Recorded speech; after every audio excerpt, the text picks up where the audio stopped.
Earthquakes and tsunamis on many people's minds, especially here on the West Coast. A catastrophic earthquake in the Pacific Northwest would topple buildings and bridges, not to mention the damage from a tsunami. And now new research is showing another concern that's worse than previously thought. The Cascadia Subduction Zone, a fault line that stretches for hundreds of miles off the coast of the Pacific Northwest, has long been regarded as one of the most dangerous seismic regions on the planet. Recently, new data from deep ocean sensors, coastal monitoring stations, and advanced seismic arrays revealed alarming signals that shook the scientific community. These signals pointed toward the possibility of a major tectonic shift brewing beneath the surface. In response to these discoveries, U.S. authorities and geological agencies announced a sudden and unprecedented move: the effective shutdown of the Cascadia Subduction Zone. This announcement sent ripples across the region, not because people were unaccustomed to hearing about earthquake threats, but because such a direct declaration suggested that the situation had escalated into an extraordinary stage of concern. Before we start, smash the like and subscribe buttons for more updates. The language used in the announcement was striking. To say that a subduction zone was being shut down is unusual in itself, but it was not meant literally in the sense of closing a building or turning off a machine. Instead, it reflected a decisive action: halting offshore drilling, suspending shipping routes over vulnerable sections, cutting back on certain types of marine traffic, and immediately ceasing operations that could increase strain on the already unstable geology. The terminology was symbolic, but it captured the urgency of the moment. For many, the phrase alone carried a weight of dread, suggesting that the United States government had finally encountered signs too ominous to ignore. At the core of this sudden development were the signals detected beneath the seabed. For decades, scientists had studied the Cascadia Subduction Zone, where the Juan de Fuca plate slowly slides beneath the North American plate. This process, occurring at a geological pace, builds pressure silently and invisibly until it releases in the form of massive earthquakes. The last major rupture of this fault happened in 1700, producing a colossal earthquake estimated at magnitude 9.0 and sending tsunamis crashing into coastlines as far away as Japan. With over 3 centuries since the last full rupture, scientists have consistently warned that the zone is overdue for another catastrophic release. The new signals suggested that small but telling tremors and slips had begun aligning in patterns eerily similar to what models predicted would precede a megaquake. Among the most concerning indicators were clusters of slow slip events. These are subtle, almost imperceptible movements that occur along a fault, lasting days or even weeks. While they do not produce immediate shaking, they redistribute stress across the fault line. Normally, such events might pass with little public notice, but the magnitude, frequency, and geographic spread of these recent slips were unusual. Coupled with deep tremor bursts, faint vibrations recorded in the subcrustal layers, the evidence painted a picture of tectonic plates grinding into a critical state of imbalance. To seismologists, it was as if the ground was whispering a warning of what was to come. The federal decision to act was not made lightly. Coastal states such as Washington, Oregon, and Northern California have long lived with the specter of Cascadia's destructive potential. Yet until now, the approach had always been one of preparation rather than intervention. Evacuation routes were planned, building codes reinforced, and public awareness campaigns maintained. This time, however, the tone shifted. By announcing a shutdown, authorities essentially admitted that the signals were no longer abstract forecasts, but real-time indicators of imminent instability. It was not an evacuation order, but it was close to the threshold of one. A signal to institutions, industries, and researchers that the clock had entered its most perilous stretch. The implications of such a declaration are vast. Economically, the Pacific Northwest is a hub of trade, with bustling ports in Seattle, Tacoma, and Portland serving as gateways for goods flowing between Asia and North America. Shutting down parts of the subduction zone disrupted shipping lanes, slowed commerce, and introduced a new layer of uncertainty into global trade. Fishing industries, too, faced restrictions as marine zones were cordoned off. For businesses already balancing fragile supply chains, this development meant recalculating operations overnight. Yet the greater implication lay not in the economy, but but in the collective psyche of the region. For years, residents had lived with the abstract notion of the big one. Now, that abstraction had transformed into a tangible, government-acknowledged threat. Beyond the immediate restrictions, the scientific community saw the decision as a validation of their decades of research. For years, warnings about Cascadia's potential to unleash one of the most devastating earthquakes in North American history had often been brushed aside as distant or exaggerated. Funding struggles and political hesitancy sometimes slowed the advancement of monitoring systems. But with these alarming signals now in hand, the evidence was too strong to dismiss. By invoking a shutdown, officials effectively acknowledged the legitimacy of seismologists' concerns. This moment marked a shift from preparation to active precaution, a rare acknowledgement that science had forced action before a catastrophe struck. At the heart of this crisis lies the sheer scale of what Cascadia could unleash. A megaquake generated by the full rupture of the subduction zone would dwarf most modern seismic disasters. Models show shaking that could last several minutes, toppling buildings and infrastructure over hundreds of miles. Coastal towns could face near-instant devastation as tsunamis crash ashore. Even cities further inland, such as Portland and Seattle, would not escape severe damage. Bridges, highways, power grids, and water systems could all be torn apart. The shutdown announcement may have stopped short of declaring that such an event was inevitable, but the undertone was clear. The risk of it occurring soon had grown too large to ignore. The people of the Pacific Northwest have always lived in a delicate balance with nature. Towering mountains, volcanic peaks, and lush forests define the landscape, but beneath it all lies a volatile foundation. The shutdown announcement rekindled conversations about vulnerability and resilience. Communities began reassessing emergency supplies, evacuation routes, and the adequacy of local infrastructure. Schools, hospitals, and public buildings were thrust into scrutiny, with officials weighing whether existing reinforcements could withstand prolonged shaking. Although the authorities avoided inducing panic, the sense of urgency was undeniable. Ordinary citizens, hearing that the government had essentially pressed pause on operations along the fault, could not help but feel the weight of the situation pressing in. One of the most fascinating elements of this event is how technology enabled the detection of signals that might have gone unnoticed in earlier times. Deep ocean pressure sensors, installed as part of international collaborations, recorded subtle shifts in seafloor elevation. GPS monitoring stations along the coast picked up millimeter-scale displacements of land, indicating slow deformation. Computer models, fueled by years of data and increasingly sophisticated algorithms, flagged patterns that resembled pre-slip conditions. Artificial intelligence systems, too, played a role, scanning vast datasets and highlighting anomalies invisible to the human eye. This convergence of technology allowed scientists to build a case strong enough to compel federal intervention. Yet with all the advanced monitoring in place, there remains an air of mystery. Earthquakes, even with decades of study, resist prediction in the strictest sense. Scientists can recognize signals and calculate probabilities, but the exact timing of a rupture remains elusive. That uncertainty is what makes the shutdown so extraordinary. It represents a moment when authorities chose to act despite not having a precise countdown. Instead, they responded to the accumulation of evidence suggesting that the fault had reached a state of extreme tension.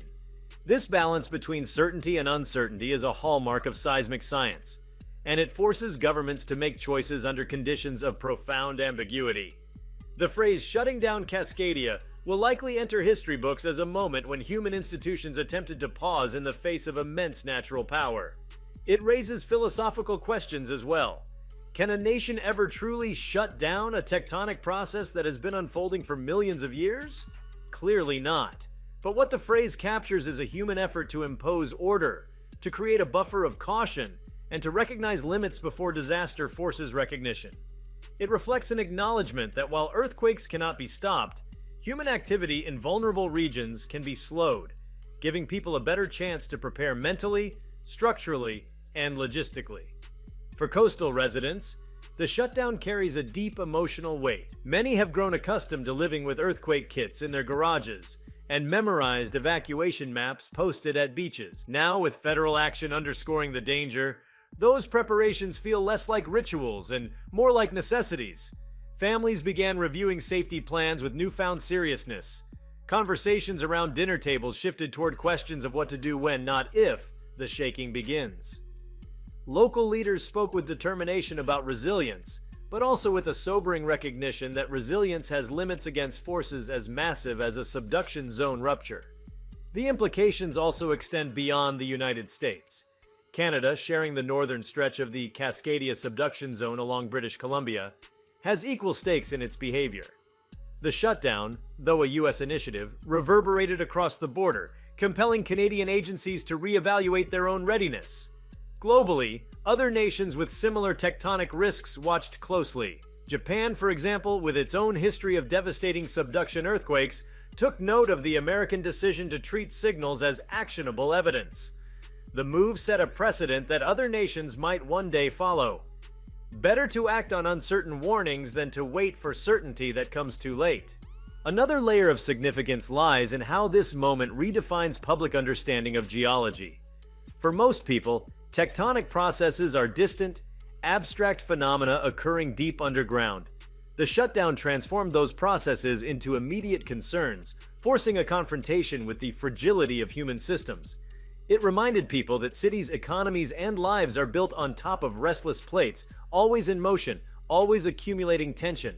It underscored the reality that civilization itself rests on foundations that, at any time, may shift with devastating consequences. As hours turned into days following the announcement, the sense of tension hung heavy across the Pacific Northwest. Scientists continued to monitor the signals, watching closely for any further escalation.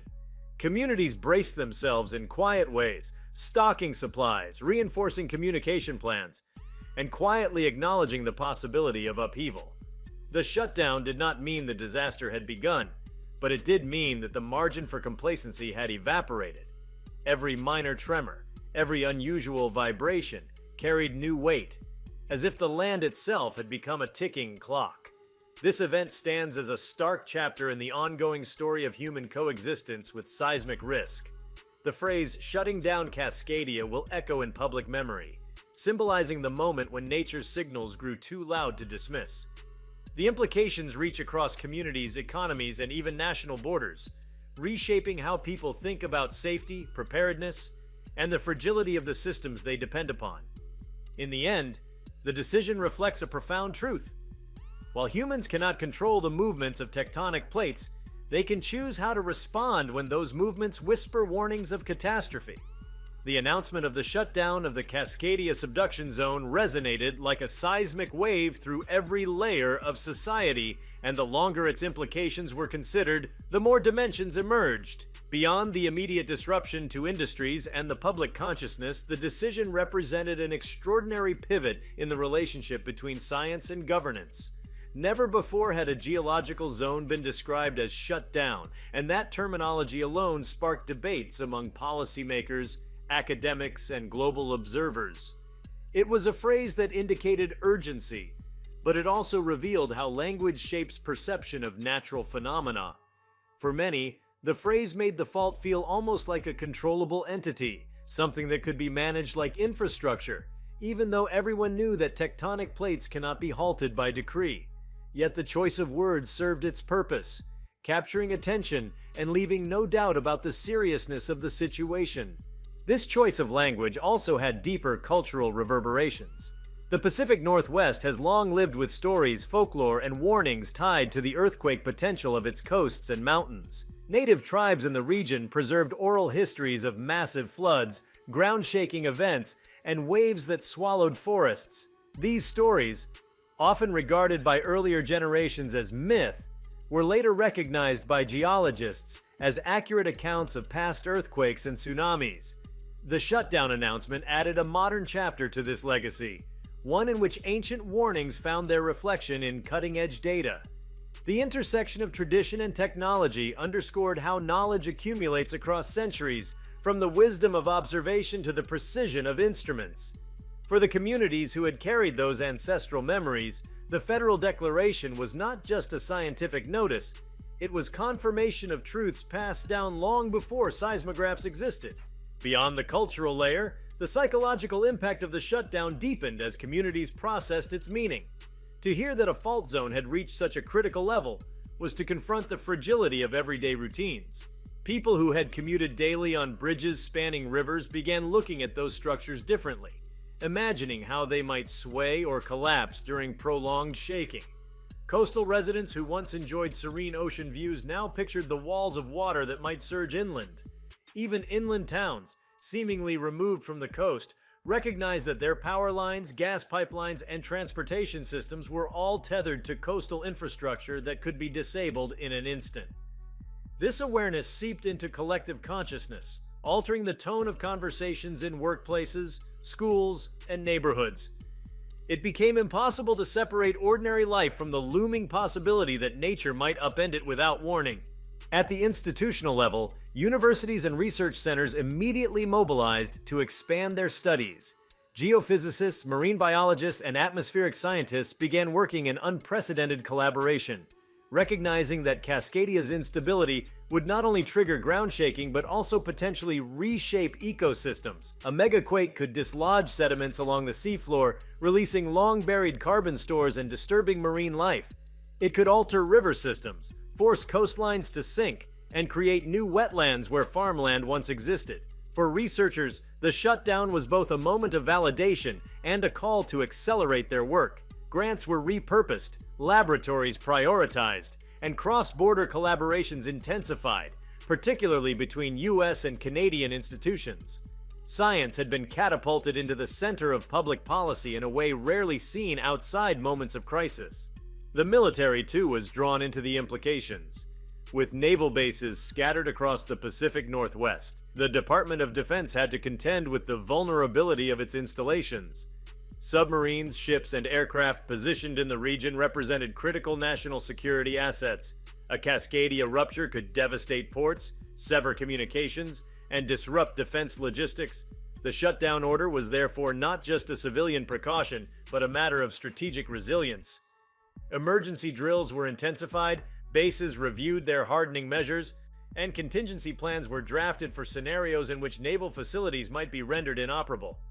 The fault's instability had suddenly become a factor in defense strategy, showing how natural processes can ripple into geopolitics. Internationally, the shutdown announcement sparked a wave of attention and even unease. Earthquake-prone nations along the Pacific Ring of Fire, including Chile, Indonesia, and Japan, watched with a mix of empathy and apprehension. These countries knew firsthand the devastation of massive subduction earthquakes, and they recognized the gravity of the US decision. Some saw it as an affirmation of their own disaster preparedness strategies, while others worried that such a precedent might pressure their governments to make similar declarations. The global scientific community also paid close attention, viewing Cascadia as a natural laboratory. Data collected during this period would inform earthquake models worldwide, offering insights into fault mechanics, precursory signals, and the interplay between seismic and volcanic systems. Cascadia had ceased to be just a regional concern. It had become a global focal point in the study of Earth's volatility. Even financial markets reacted to the announcement. Investors, attuned to risks that could destabilize supply chains and industries, began recalibrating their positions. Insurance companies reevaluated their exposure to earthquake-prone regions, adjusting premiums and risk portfolios. Real estate markets in cities like Portland, Seattle, and Vancouver felt tremors of a different kind, as buyers hesitated and sellers recalculated property values in light of heightened risk awareness. While no one expected a mass exodus, there was a growing recognition that the perception of safety is as valuable as safety itself. The shutdown announcement had shaken that perception, and its economic aftershocks rippled through boardrooms as surely as tectonic waves ripple through rock. Energy infrastructure presented another dimension of concern. The Pacific Northwest relies heavily on hydroelectric power, with dams and reservoirs spread across major rivers. A megaquake could threaten these structures, risking catastrophic flooding if reservoirs burst.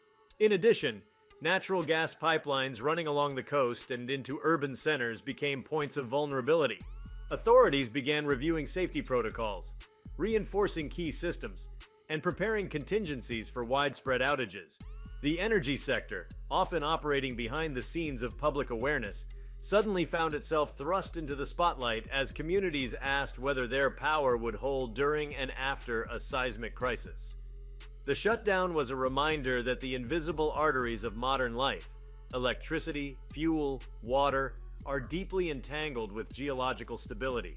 Communication systems were also brought under scrutiny.